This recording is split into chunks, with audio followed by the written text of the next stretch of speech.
Hi guys, ഈ യൂട്യൂബിലും ഫേസ്ബുക്കിലും ഒക്കെ ലൈവായിട്ട് നിൽക്കുന്ന ആൾക്കാർ ഞങ്ങൾ എന്തും പോസ്റ്റ് ചെയ്യും. ഞങ്ങളുടെ വീടിനകത്ത് നടക്കുന്നതെല്ലാം വ്ലോഗാക്കി അങ്ങ് പങ്കുവയ്ക്കും.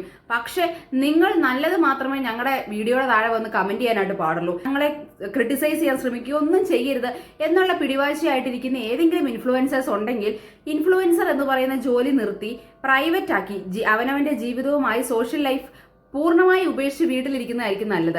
അത് ചെയ്യാൻ പറ്റുന്നില്ലെങ്കിൽ അറ്റ്ലീസ്റ്റ് കമന്റ് സെക്ഷൻ എങ്കിലും ഓഫ് ആക്കി ഇടേണ്ടതാണ്. ആരെങ്കിലും മുഖം മറച്ചു വെച്ചുകൊണ്ട് ഏതെങ്കിലും ഫേക്ക് ഐഡിയിൽ നിന്ന് എന്തെങ്കിലും വൃത്തികേടുകൾ എഴുതി വിട്ടാൽ അതിനേക്കാൾ വൃത്തികേടായി മറുപടി കൊടുക്കുന്ന അഭിലാഷിനെ പോലുള്ള ആൾക്കാരെ കുറിച്ചിട്ടാണ് നമ്മൾ ഇന്ന് സംസാരിക്കാനായിട്ട് പോകുന്നത്. അല്ലെങ്കിൽ സ്വന്തം വീഡിയോയുടെ താഴെ വന്നൊരു കമന്റിന് സ്വന്തം സ്വകാര്യ ഭാഗങ്ങൾ വെച്ചുപോലും കമ്പയർ ചെയ്ത് മറുപടി കൊടുക്കാൻ മാത്രം തരം താന്ന ലെവലിലേക്ക് അഭിലാഷ് മാറി എന്നത് ദുഃഖകരം തന്നെയാണ്.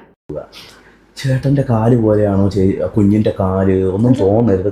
ജസ്റ്റ് ഒരു റീൽ ഇട്ടതാണ് ഏട്ടനും കുഞ്ഞൂടെ ഉറങ്ങുന്ന ഒരു വീഡിയോ ഞാൻ സീരിയസ്ലി പറയാൻ ബേസ് ഇതിപ്പോ തമാശയായിട്ട് ഒന്നും പറയുന്നതല്ല ബേസ്. ഇങ്ങനെ പറയാം, എന്റെ ലിംഗത്തിൽ ഒരു മറുകുണ്ട്, ഒരു ബ്ലാക്ക് മറുക്, ചെറിയ ബ്ലാക്ക് മറുക്. അത് ഈ ചെറുക്കന് കറക്റ്റ് ആയിട്ട് ഇതൊക്കെ എങ്ങനെ സംഭവിക്കുന്നു? നാണമില്ലേ അഭിലാഷേ? ഉളുപ്പില്ലേ? കഷ്ടം, മഹാകഷ്ടം എന്നതിനപ്പുറത്തേക്ക് ഇതിന് വേറൊരു വാക്ക് എനിക്കില്ല. ഒന്നുമില്ലെങ്കിലും നിങ്ങളൊക്കെ ഇൻഫ്ലുവൻസർ കാറ്റഗറി വരുന്ന ആൾക്കാരല്ലേടൂ. അതുകൊണ്ട് അല്ലെങ്കിൽ അതിനർത്ഥം നിങ്ങളെ കേൾക്കാൻ, നിങ്ങൾ പറയുന്നത് അതുപോലെ തന്നെ ഫോളോ ചെയ്യാനായിട്ട് കുറെ അധികം ആൾക്കാരുണ്ട് എന്നാണ്. അപ്പോൾ നിങ്ങൾ ഇത്ര വൃത്തികേടായിട്ട് സംസാരിക്കാൻ തുടങ്ങിയാൽ, അതും പബ്ലിക്കായിട്ട് നിങ്ങളുടെ ഒരു യൂട്യൂബ് ചാനലിൽ വന്നിരുന്ന് സംസാരിക്കാൻ തുടങ്ങിയാൽ ഇതിൻ്റെയൊക്കെ ഭാവി എന്താണ് എന്ന് ഞാൻ ചിന്തിച്ചു പോവുകയാണ്. ആ കമന്റ് സത്യത്തിൽ എന്താണ്?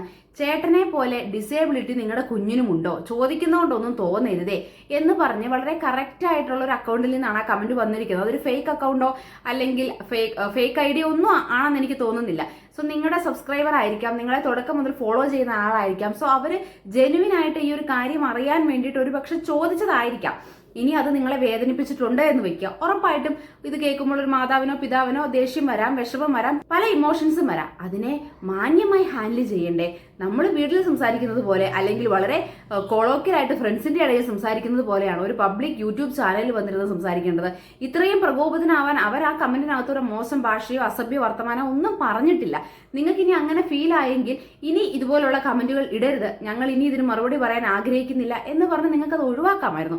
പകരം സ്വകാര്യ ഭാഗങ്ങളെ വച്ചുപോലും കമ്പയർ ചെയ്ത് ആ കുഞ്ഞ് നിങ്ങളുടെ തൊട്ടുപുറയിൽ ബെഡിൽ കിടക്കുന്നുണ്ട്. ആ കുഞ്ഞിന്റെ സാന്നിധ്യത്തിൽ പോലും ഇത്രയും മോശമായാണ് നിങ്ങൾ സംസാരിക്കുന്നത്. ഇതേ പാതയിലൂടെയാണ് മുമ്പോട്ട് പോകാൻ ശ്രമിക്കുന്നതെന്നുണ്ടെങ്കിൽ സബ്സ്ക്രൈബേഴ്സിന്റെ കൗണ്ട് വളരെ ക്രമാതീതമായി കുറഞ്ഞു പോകുമെന്ന് നിങ്ങളുടെ ശ്രദ്ധയിൽ ഞാൻ പെടുത്തുകയാണ്. ഇതൊന്നും അല്ല നമ്മുടെ സബ്ജക്ട്. അന്ന് മുതലേ നമ്മൾ കുഞ്ഞുങ്ങൾ ഉണ്ടാവത്തിന് ഒരുപാട് കാര്യങ്ങൾ നമ്മൾ കേൾക്കുന്നുണ്ടായിരുന്നു. അപ്പോൾ നമ്മുടെ പ്രഗ്നൻസി ജേണി 7 ഇയർ ബാക്ക് അങ്ങനെ പോയി. അതിനുശേഷം നമ്മൾ കുറെ കാലത്തിന് ശേഷം കുറെ കാലത്തിന് മുമ്പ് നമുക്ക് ഇപ്പൊ ലൈക്ക് ബിഗ് ബോസിന് പോകുന്നതിന് മുമ്പ് നമ്മൾ പ്രസന്ന വേണുഗോപാലിനെ തന്നെ ഡോക്ടർ നമ്മുടെ ഡെലിവറി എടുത്ത ഡോക്ടറിനെ തന്നെ വീട്ടിൽ പോയി കൺസൾട്ട് ചെയ്തിട്ടുണ്ട്. അതിന് മുമ്പ് നമ്മുടെ ലൈഫിലുണ്ടായി നമ്മൾ ഇതിനെ കുറിച്ച് ചിന്തിച്ചിട്ടില്ല. പക്ഷേ ഇവിടെ ഇരുന്ന് വൈഫും അഭിലാഷും പറയുന്നത്, അഭിലാഷ് ബിഗ് ബോസിൽ പോകുന്നതിന് തൊട്ട് മുമ്പ് ഞങ്ങളൊരു ഡോക്ടറെ കൺസൾട്ട് ചെയ്തിരുന്നു. അതിനു മുമ്പ് പ്രഗ്നൻസിനെ കുറിച്ചോ ഒരു കുഞ്ഞിനെ കുറിച്ചിട്ടോ ഒന്നും ഞങ്ങൾ ആഗ്രഹിച്ചിരുന്നില്ല, ശ്രമിച്ചിട്ടിരുന്നില്ല എന്നൊക്കെയാണ്. പക്ഷേ ഇവരുടെ തുടക്കം മുതലുള്ള വീഡിയോസ് കാണുന്നവർക്കറിയാം, 1 വർഷം മുമ്പും അല്ലെങ്കിൽ 1.5 വർഷങ്ങൾക്ക് മുമ്പും എന്തിന് ഈ പ്രഗ്നൻസി റിവീലിംഗ് ടൈമിൽ പോലും വളരെ കരഞ്ഞ് നിലവിളിച്ച് ഞങ്ങൾ പ്രഗ്നൻസിക്ക് അല്ലെങ്കിൽ ഒരു കുഞ്ഞിന് വേണ്ടി വെയിറ്റിംഗ് ആയിരുന്നു എന്നുള്ള പല രീതിയിലുള്ള വീഡിയോകൾ ഇവർ പങ്കുവച്ചിട്ടുണ്ട്. പക്ഷേ ഇപ്പോൾ വന്ന് ഇവർ പറയുകയാണ് ബിഗ് ബോസിൽ പോകുന്നതിന് തൊട്ട് മുമ്പാണ് ഞങ്ങൾ ഒരു ബേബി പ്ലാനിങ് സ്റ്റാർട്ട് ചെയ്യുന്നത് എന്ന് പോലും. ഈ കുട്ടികൾ ഉണ്ടായില്ല, ട്രീറ്റ്മെന്റ് എടുത്തിട്ടാണ് കുട്ടികൾ ഉണ്ടായത്, അല്ലെങ്കിൽ കുറച്ച് താമസിച്ചാണ് കുട്ടികൾ ഉണ്ടായത് എന്ന് പറയുന്നതൊന്നും വലിയ നാണക്കേടായിട്ടുള്ള കാര്യമല്ല. ഇന്നത്തെ കാലത്ത് പല ദമ്പതിമാരും പല സ്ത്രീയും പല പുരുഷന്മാരും നേരിടുന്നൊരു പ്രശ്നം തന്നെയാണ്. അത് ചികിത്സയിലൂടെയും അല്ലെങ്കിൽ ചിലർ പ്രാർത്ഥനയിലൂടെയും അങ്ങനെയൊക്കെ പല വഴികൾ തേടി ഒരു കുഞ്ഞിന് വേണ്ടി കാത്തിരിക്കുന്നവരുണ്ട്. അതത്ര നാണക്കേടുള്ള കാര്യമോ മറച്ചു വെക്കേണ്ട കാര്യമോ പറയാൻ ബുദ്ധിമുട്ടുണ്ടാക്കേണ്ട കാര്യമോ ഒന്നുമല്ല. ഇനി ഇങ്ങനെയുള്ള എന്തെങ്കിലും നാണക്കേടാണ് പണ്ട് പറഞ്ഞതിൽ നിന്ന് ഇപ്പോൾ നിങ്ങളെ മാറ്റി പറയാനായിട്ട് പ്രേരിപ്പിക്കുന്നതെന്നുണ്ടെങ്കിൽ അത് നിങ്ങളുടെ ചിന്താഗതിയുടെ മാത്രം പ്രശ്നമാണ്. നമ്മളൊരു ബ്രേക്ക് വെച്ചത് ഈ കാര്യത്തിൽ. അപ്പോൾ ഇപ്പോൾ നമ്മളെ സംബന്ധിച്ചിടത്തോളം നമ്മൾ വെയിറ്റിംഗ് ആണ് അത്രേ ഉള്ളൂ. ഞങ്ങളും ഇങ്ങനെ ഹേർട്ടിംഗ് ആയിട്ടുള്ള കമന്റ് ഇട്ടിട്ടോ അല്ലെങ്കിൽ എന്താ ഇങ്ങനെ പറഞ്ഞിട്ടോ ഒരു കാര്യമില്ല. നമുക്ക് വിധി എന്ന് പറയുന്നൊരു സംഭവമുണ്ട്. എപ്പോഴാണെന്ന് പറഞ്ഞു കഴിഞ്ഞാൽ നമുക്ക് ഈ പറയുന്നത് പോലെ ഇതിനൊക്കെ ഒരു ഭാഗ്യം ഉണ്ടാവും. അതിന് വേണ്ടിയിട്ടാണ് ഞങ്ങളും വെയിറ്റിങ്. അപ്പോൾ വെറുതെ ആവലാതി പിടിച്ച ആളുകൾ അല്ലാതെ ഈ പറയുന്ന പോലെ ബ്യൂട്ടി കോൺഷ്യസോ ഡാൻസ് ചെയ്ത് നടക്കാൻ പറ്റാത്തതുകൊണ്ടോ അഭിനയിക്കാൻ പോകാൻ പറ്റാത്തതുകൊണ്ടോ ഒന്നുമല്ല. ഇതാണ് സിറ്റുവേഷൻ. അല്ല നിങ്ങൾ എന്താ നിങ്ങൾ ആവശ്യമില്ലാതെ ഈ കമൻസ് ഇടുവോ? അല്ല അതിപ്പോൾ നിങ്ങൾക്ക് ഇടുന്നവർക്ക് അത് ബോധറാവില്ല. കാണുന്ന നമുക്കുണ്ടാവുന്ന ഒരു അവസ്ഥ ചിലപ്പോൾ മേ ബി നിങ്ങളുടെ ഫാമിലിയിലും ഇതുപോലുള്ള അവസ്ഥകൾ ഉണ്ടാവാം. അപ്പം അപ്പോൾ പറഞ്ഞു വരുന്നത് ഇത്രയേ ഉള്ളൂ. അതൊക്കെ അതിനൊക്കെ ഓരോരോ സമയം എന്ന് പറയുന്ന കാര്യങ്ങളുണ്ട്. ആ സമയത്തിന് അനിഷ്ഠിതമായി നമ്മൾ ജീവിക്കുക. മനസ്സിലായില്ലേ? നമ്മുടെ ലൈഫിലും നമ്മുടെ ആഗ്രഹമാണ് നമ്മുടെ ഇങ്ങനെ പൊക്കോണ്ടിരിക്കുമ്പോൾ ഒരു കുട്ടി ഉണ്ടാവണം, കുഞ്ഞുണ്ടാവണം, അതിനെ താലോലിക്കണം. എൻ്റെ മാത്രമല്ല, എൻ്റെ അമ്മയുടെ ആയിക്കോട്ടെ. സോ ഇതാണ് അഭിലാഷും വൈഫും വർഷങ്ങൾക്ക് മുമ്പ്, വർഷങ്ങൾ എന്ന് പറയാൻ 1-2 വർഷങ്ങൾക്ക് മുമ്പ് അവരിട്ട വീഡിയോ ആണിത്. ഇതിന് തുടക്കത്തിൽ അവർ പറയുന്നുണ്ട് ഒരു വീട് വേണം, കുറച്ച് സാമ്പത്തികമായിട്ട് ഞങ്ങൾ സ്റ്റേബിൾ ആവണം, അതിനൊക്കെ ശേഷമാണ് ഞങ്ങൾ കുട്ടീനെ കുറിച്ച് ആലോചിക്കുന്നു എന്നുള്ളത്. അത് വളരെ കറക്റ്റ് ആയിട്ടുള്ള കാര്യമാണ്. പക്ഷേ നിങ്ങൾ ബിഗ് ബോസിൽ പോകുന്നതിന് തൊട്ട് മുമ്പാണ് ബേബി പ്ലാനിങ് സ്റ്റാർട്ട് ചെയ്തത് എന്ന് പറഞ്ഞ് ഈ ദിവസം ഇട്ട വീഡിയോനെ ഖണ്ഡിക്കുന്ന രീതിയിലാണ് നിങ്ങൾ 1-2 വർഷങ്ങൾക്ക് മുമ്പ് ഇട്ടിരിക്കുന്ന ഈ വീഡിയോയിൽ പറയുന്നത്. അതായത് ഏകദേശം 1-1.5 വർഷങ്ങൾക്ക് മുമ്പ് തന്നെ നിങ്ങൾ ബേബി പ്ലാനിങ്ങും അല്ലെങ്കിൽ ഒരു കുട്ടിക്ക് വേണ്ടി വെയിറ്റിംഗ് ആയിരുന്നു എന്ന് നിങ്ങൾ തന്നെ പറയുന്ന വീഡിയോ ആണിത്. അപ്പോൾ പിന്നെ ഇപ്പോഴെന്തിനാണ് ഇത് മാറ്റി പറയുന്നത്? നേരത്തെ പറഞ്ഞതുപോലെ എന്തെങ്കിലും നാണക്കേടോ ഭയം അല്ലെങ്കിൽ മറ്റുള്ളവർ എന്ത് ചിന്തിക്കും എന്നൊക്കെ, അല്ലെങ്കിൽ മറ്റുള്ളവരുടെ ജഡ്ജ്മെന്റ്സിനെ പേടിച്ചിട്ടാണെങ്കിൽ ആ ചിന്താഗതിയാണ് മാറ്റേണ്ടത്. നിങ്ങളെ കുറേ അധികം ദമ്പതിമാർ കുട്ടികൾ ഉണ്ടാവാൻ ലേറ്റ് ആവുന്നുണ്ട്, അല്ലെങ്കിൽ കുട്ടികളെ പ്രതീക്ഷിച്ചിരിക്കുന്ന ആൾക്കാരുണ്ട്. അപ്പോൾ അവരൊക്കെ നിങ്ങളുടെ വീഡിയോ കാണുമ്പോൾ ഞങ്ങൾ പ്ലാൻ ചെയ്ത് 1-2 വർഷത്തിനുള്ളിലാണ് ഞങ്ങൾക്ക് ഒരു കുട്ടീനെ കിട്ടിയത്, നിങ്ങൾക്കും പ്രതീക്ഷയുണ്ടെന്ന് പറയുമ്പോൾ അത് നല്ല രീതിയിലാണ് സമൂഹത്തിനെ അല്ലെങ്കിൽ ഇതുപോലെയുള്ള ദമ്പതിമാരെ ഇൻഫ്ലുവൻസ് ചെയ്യുക. നിങ്ങൾ അങ്ങനെ പറയുമ്പോൾ കുറേ അധികം ആൾക്കാർ, കുറേ അധികം കുടുംബങ്ങളിൽ പിന്നീടും പ്രതീക്ഷ ഉണ്ടാവുകയാണ്. പകരം വർഷങ്ങൾക്ക് മുമ്പ് ഇങ്ങനെ പറഞ്ഞിട്ട് ഇപ്പോൾ വന്ന് മാറ്റി പറയുമ്പോൾ നിങ്ങളിൽ വിശ്വാസം അർപ്പിച്ചിരിക്കുന്ന സബ്സ്ക്രൈബേഴ്സിന് പോലും നിങ്ങളിലെ സംശയവും അല്ലെങ്കിൽ നിങ്ങളിലെ വിശ്വാസ്യതയും കുറഞ്ഞു പോവുകയാണ് ചെയ്യുന്നത്. നമുക്ക് നിങ്ങളുടെ ഈ കഴിഞ്ഞ ദിവസം ഇട്ട വീഡിയോയുടെ താഴെ വന്നൊരു കമന്റ് വായിക്കാം. നിങ്ങൾ തന്നെ വീഡിയോ ഇട്ടിട്ടുണ്ട്, കുറെ നാളായി വെയിറ്റിംഗ് ആണ്, ട്രൈ ചെയ്യുന്നുണ്ട്, കാത്തിരിക്കുന്നു, പിന്നെ പ്രഗ്നൻസി റിവ്യൂ വീഡിയോയിൽ കുറെ ഇതൊക്കെ പറഞ്ഞ് കരയുന്നുമുണ്ട്. ഇപ്പോൾ എന്താ കഥ മുഴുവൻ മാറിയത്? ഏത് വിശ്വസിക്കും? അപ്പോൾ അതിന് താഴെ അവർ കൊടുത്തിരിക്കുന്ന കമന്റ്, പിൻ ചെയ്തിരിക്കുന്ന വീഡിയോ നേരെ കാണും, അവിടെയും ഇവിടെയും കണ്ടിട്ട് കമന്റ് ഇടരുത്. സോ ഇങ്ങനെ വന്ന ഒരു കമന്റിന് പോലും നിങ്ങൾ മറുപടി കൊടുക്കുന്നത് ഭയങ്കര പ്രകോപിതനായി അല്ലെങ്കിൽ പ്രകോപിതയായി ദേഷ്യത്തിലൊക്കെയാണ്. ഇതിന് ഇത്രയൊന്നും സബ്സ്ക്രൈബേഴ്സിനോട് ദേഷ്യം കാണിക്കേണ്ട കാര്യമില്ല.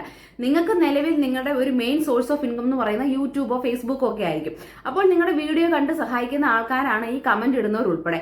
അപ്പോൾ അവർ നിങ്ങളെ അസഭ്യം പറയുകയോ ചീത്ത വിളിക്കുകയോ ഒന്നും ചെയ്യുന്നില്ലെങ്കിൽ പിന്നെ അവരോട് എന്തിനാണ് നിങ്ങൾ ഇങ്ങനെ രോക്ഷാകുലനായി സംസാരിക്കുന്നതെന്ന് എനിക്ക് മനസ്സിലാവുന്നില്ല.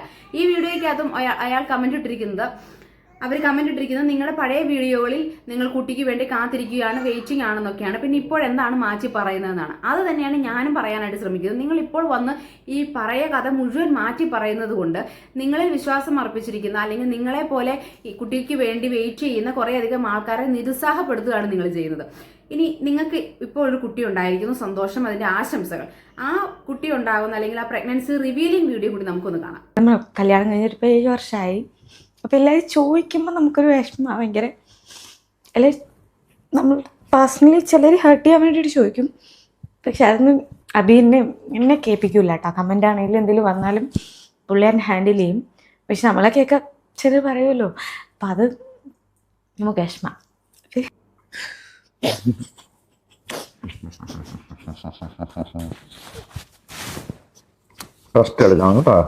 എനിക്ക് എന്തോ പറയണ്ടെന്ന് അറിയത്തില്ല. ഒരുപാട് സന്തോഷമായി.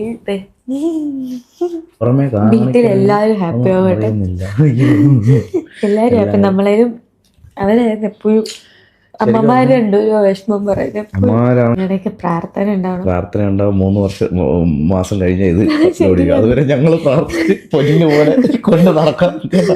അങ്ങനെ രണ്ടുപേരും തെളിഞ്ഞു. കണ്ടല്ലോ, ഈ കുട്ടി ഉണ്ടാവുന്ന അല്ലെങ്കിൽ ഈ കുട്ടി വയറ്റിലാവുന്ന പ്രഗ്നൻസി റിവീലിംഗ് വീഡിയോ ആണ് നമ്മൾ കണ്ടത്. 2 അമ്മമാരുമായിരുന്നു എപ്പോഴും വിഷമിച്ചിരിക്കുന്നത്. ഞങ്ങൾക്ക് ഭയങ്കര വിഷമമായിരുന്നു, ഇപ്പോൾ സന്തോഷമുണ്ട്. അങ്ങനെ കണ്ണീരണിഞ്ഞ് നിങ്ങളുടെ സന്തോഷം നിങ്ങൾ പങ്കുവയ്ക്കുകയാണ്. ഇതിന്റെ ഈ ക്യാപ്ഷനായിട്ട് നിങ്ങൾ, ഇതേ വീഡിയോയുടെ ക്യാപ്ഷനായിട്ട് നിങ്ങൾ കൊടുത്തിരിക്കുന്നത് പ്രഗ്നൻസി റിവീലിംഗ് വീഡിയോ 7 വർഷത്തെ കാത്തിരിപ്പെന്നാണ്. അപ്പോൾ ഇതൊക്കെ സൂചിപ്പിക്കുന്നത് എന്താണ്? നിങ്ങൾ വർഷങ്ങളായിട്ട് ഒരു ബേബിക്ക് വേണ്ടി കാത്തിരിക്കുകയായിരുന്നു. നിങ്ങളുടെ ലൈഫിലേക്ക് ബേബി വരാൻ സമയമായത് ഇപ്പോൾ അല്ലെങ്കിൽ ഈ വർഷമാണ്. എന്നുള്ളത് അല്ല ഇതൊക്കെ സൂചിപ്പിക്കുന്നത്. പകരം ഇപ്പോൾ എല്ലാം കിട്ടി, ദൈവത്തിന്റെ അനുഗ്രഹം കൊണ്ടോ അല്ലെങ്കിൽ നിങ്ങളുടെ സബ്സ്ക്രൈബേഴ്സിന്റെയോ നിങ്ങളുടെ വീട്ടുകാരുടെ ഒക്കെ പ്രാർത്ഥന കൊണ്ട് നിങ്ങൾക്ക് ഒരു നല്ല കുഞ്ഞിനെ ജീവിതത്തിലേക്ക് കിട്ടിയതിന് ശേഷം ഞങ്ങൾ ബേബി പ്ലാൻ ചെയ്തു തുടങ്ങിയിട്ട് 1-2 മാസമേ ആയിരുന്നുള്ളൂ. അങ്ങനെ വളരെ ഇമ്മീഡിയറ്റ് ആയിട്ട് തന്നെ ഞാൻ പ്രഗ്നന്റ് ആയി. പിന്നീട് ഞങ്ങൾക്ക് കുഞ്ഞു വന്നു. അതിനു മുമ്പ് ട്രീറ്റ്മെന്റുകളോ കുട്ടിക്ക് വേണ്ടിയിട്ടുള്ള അല്ലെങ്കിൽ ബേബി പ്ലാനിങ് ഒന്നും നടത്തിയിട്ടില്ലായിരുന്നു എന്ന് പറയുമ്പോൾ ഉറപ്പായിട്ടും നിങ്ങൾ സബ്സ്ക്രൈബേഴ്സിനെ പറ്റിക്കുകയാണ് ചെയ്തത്. 1-2 വർഷങ്ങൾക്ക് മുമ്പ് ഞാൻ ആദ്യം കാണിച്ച ആ വീഡിയോ കുറേ ആൾക്കാർ കണ്ടിട്ടുണ്ട്. ഏകദേശം 6-7 ലക്ഷത്തോളം ആൾക്കാർ കണ്ടിട്ടുണ്ട്. നിങ്ങളുടെ പ്രഗ്നൻസി റിവീലിംഗ് വീഡിയോയും ഇതുപോലെ 7-8 ലക്ഷം ആൾക്കാർ കണ്ടിട്ടുണ്ട്. അപ്പോൾ അവരെയൊക്കെ നിങ്ങൾ ഒന്നടങ്കം പറ്റിക്കുകയായിരുന്നു. ഇപ്പോൾ വന്ന് പറഞ്ഞത് ഏകദേശം 50,000-ഓ 40,000-ഓ ആൾക്കാർ കണ്ടിട്ടുണ്ട്. അപ്പോൾ ഒന്നടങ്കം നിങ്ങളുടെ സബ്സ്ക്രൈബേഴ്സിനോട് നിങ്ങൾ കള്ളമാണോ പറയുന്നത്?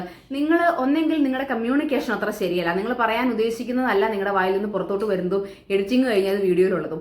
നിങ്ങൾ പറയാൻ മറ്റെന്തൊക്കെയോ ഉദ്ദേശിക്കുകയും രണ്ടുപേരും കൂടെ അങ്ങോട്ടും ഇങ്ങോട്ടും പറഞ്ഞു വരുമ്പോൾ മറ്റൊരു സാധനമാണ് നമ്മളിലേക്ക് കമ്മ്യൂണിക്കേറ്റ് ആവുന്നത്. ഇത് കമ്മ്യൂണിക്കേഷൻ ഗ്യാപ്പിന്റെ പ്രശ്നമാണോ, അല്ലെങ്കിൽ ഒരു ജഡ്ജ് ചെയ്യും, പ്രീ ജഡ്ജ് ചെയ്യും, അല്ലെങ്കിൽ ഒരു നാണക്കേടിന്റെ ഒക്കെ ഒരു ചിന്താഗതി വന്നുകൊണ്ടാണോ എന്താണെന്നറിയില്ല നിങ്ങളിപ്പോൾ അതിമനോഹരമായി മുമ്പ് പറഞ്ഞതൊക്കെ മാറ്റി പറയുന്നത്.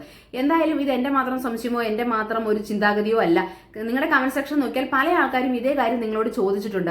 അതിന്റെ മറുപടി നിങ്ങൾ അരഗന്റായി കൊടുക്കാതെ വളരെ മര്യാദയ്ക്ക് മാന്യമായി പറയുകയാണെങ്കിൽ എല്ലാവർക്കും കേൾക്കാനും നിങ്ങളോട് തുടർന്നും നിങ്ങളുടെ ഒപ്പം സബ്സ്ക്രൈബ് ചെയ്ത് കൂടാനും ഒരു ഭംഗിയുണ്ടാവും. എന്തായാലും ഞാൻ സംസാരിച്ചതും ഞാൻ പങ്കുവച്ചതും എന്റെ മാത്രം അഭിപ്രായങ്ങളും എന്റെ മാത്രം കാഴ്ചപ്പാടുകളുമാണ്. നിങ്ങൾക്ക് ഇതിനെക്കുറിച്ചുള്ള നിങ്ങളുടെ അഭിപ്രായങ്ങളും നിങ്ങളുടെ കാഴ്ചപ്പാടുകളും പങ്കുവെക്കാം നമ്മുടെ കമന്റ് സെക്ഷൻ. ബൈ.